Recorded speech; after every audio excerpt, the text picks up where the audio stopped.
satu khutbah yang dibacakan oleh Rasulullah Shallallahu Alaihi Wasallam ketika menjelang bulan Ramadan.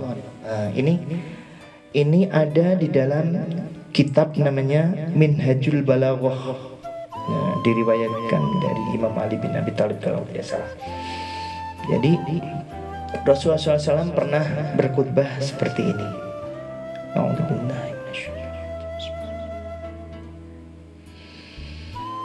Bismillahirrahmanirrahim.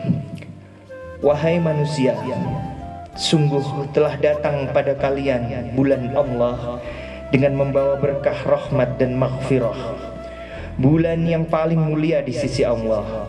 Hari-harinya adalah hari-hari yang paling utama. Malam-malamnya adalah malam-malam yang paling utama. Waktu demi waktu adalah waktu-waktu yang paling utama. Inilah bulan ketika kamu diundang untuk menjadi tamu Allah dan dimuliakan olehnya. Di bulan ini nafas-nafasmu menjadi tasbih, tidurmu ibadah, amal-amalmu diterima dan doa-doamu diijabah. Memohonlah kepada Allah Tuhanmu dengan niat yang tulus dan hati yang suci, agar Allah membimbingmu untuk melaksanakan puasa, membaca kitabnya. Celakalah orang yang tidak mendapat ampunan Allah di bulan yang agung ini. Kenanglah dengan rasa lapar dan hausmu, kelaparan dan kehausan kelak di hari kiamat. Bersedekahlah kepada kaum fuqara dan masakin. Muliakanlah kedua orang tuamu. Sayangilah orang-orang yang lebih muda usianya darimu. Sambungkanlah tali silaturahim persaudaraanmu. Jaga lidahmu, tahan pandanganmu dari apa yang tidak halal kamu memandangnya, dan jaga pendengaranmu dari apa yang tidak halal kamu mendengarnya. Kasihilah anak-anak yatim, pasti niscaya dikasihi manusia anak-anak yatimmu kelak. Bertaubatlah kepada Allah dari dosa-dosamu. Angkatlah tangan-tanganmu untuk berdoa pada waktu sholatmu, karena itulah saat-saat yang paling utama ketika Allah Azza wa Jalla memandang hamba-hambanya dengan penuh kasih sayang. Dia menjawab mereka ketika mereka menyerunya, menyambut mereka ketika mereka memanggilnya, dan mengabulkan doa mereka ketika mereka berdoa kepadanya. Wahai manusia, ya ayyuhan nas, sesungguhnya dirimu tergadai sebab amal-amalmu, maka bebaskanlah dengan istighfar. Punggung-punggungmu berat sebab beban-beban dosamu yang begitu banyak, maka ringankanlah dengan memperpanjang sujudmu. Ketahuilah, Allah Ta'ala bersumpah dengan segala kebesarannya bahwa Dia tidak akan mengazab orang-orang yang sholat dan sujud, dan tidak akan mengancam mereka dengan neraka pada hari manusia berdiri di hadapan Rabbul Alamin.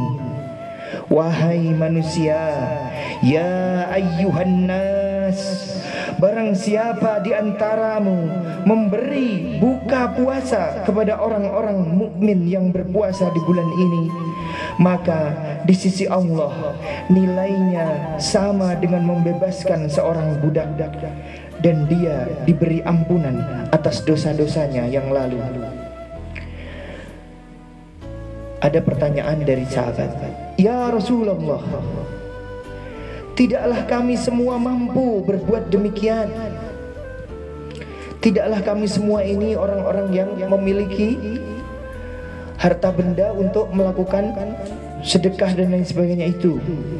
Maka Rasulullah meneruskan khutbahnya, jagalah dirimu dari api neraka walaupun hanya dengan sebiji kurma. Jagalah dirimu dari api neraka walaupun hanya dengan seteguk air.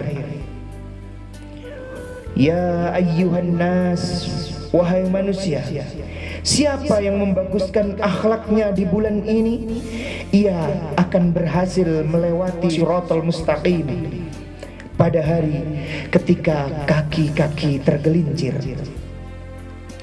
Siapa yang meringankan pekerjaan orang-orang yang dimiliki sebagai tangan kanannya, para pegawainya atau para pembantunya di bulan ini? Allah akan meringankan pemeriksaannya di hari kiamat. Barang siapa menahan keburukannya, kejelekannya, kemaksiatannya di bulan ini, Allah akan menahan murkanya pada hari ia berjumpa dengannya. Barang siapa memuliakan anak yatim piatu, anak yatim di bulan ini, Allah akan memuliakannya pada hari ia berjumpa dengannya. Barang siapa menyambungkan tali persaudaraan, silaturahim di bulan ini, Allah akan menghubungkan dia dengan rahmatnya pada hari ia berjumpa dengannya. Barang siapa memutuskan kekeluargaan di bulan ini, Allah akan memutuskan rahmatnya pada hari ia berjumpa dengannya. Barang siapa melakukan sholat sunnah di bulan ini, Allah akan menuliskan baginya kebebasan dari api neraka. Barang siapa melakukan sholat fardu baginya, ganjarannya, pahalanya seperti melakukan 70 sholat fardu di bulan yang lainnya. Barang siapa memperbanyak sholawat kepadaku di bulan ini, Allah akan memberatkan timbangannya pada hari ketika timbangan meringan. Barang siapa di bulan ini membaca satu ayat Al-Quran, pahalanya, ganjarannya sama seperti menghatamkan Al-Quran pada bulan-bulan yang lain. Ya ayyuhan nas, wahai manusia, sesungguhnya pintu-pintu surga dibukakan bagimu, maka mintalah kepada Tuhanmu, Rabbmu, agar tidak pernah menutupnya bagi dirimu. Pintu-pintu neraka tertutup, maka mohonlah kepada Tuhanmu, Rabbmu, untuk tidak akan pernah dibukakan bagimu. Setan-setan terbelenggu, maka mintalah agar ia tak lagi pernah menguasaimu. Aku, Ali bin Abi Thalib, yang meriwayatkan hadis ini, berdiri dan berkata, Ya Rasulullah, apa amal yang paling utama di bulan ini? Jawab Nabi, Ya Abul Hasan, amal yang paling utama di bulan ini adalah menjaga diri dari apa yang diharamkan Allah.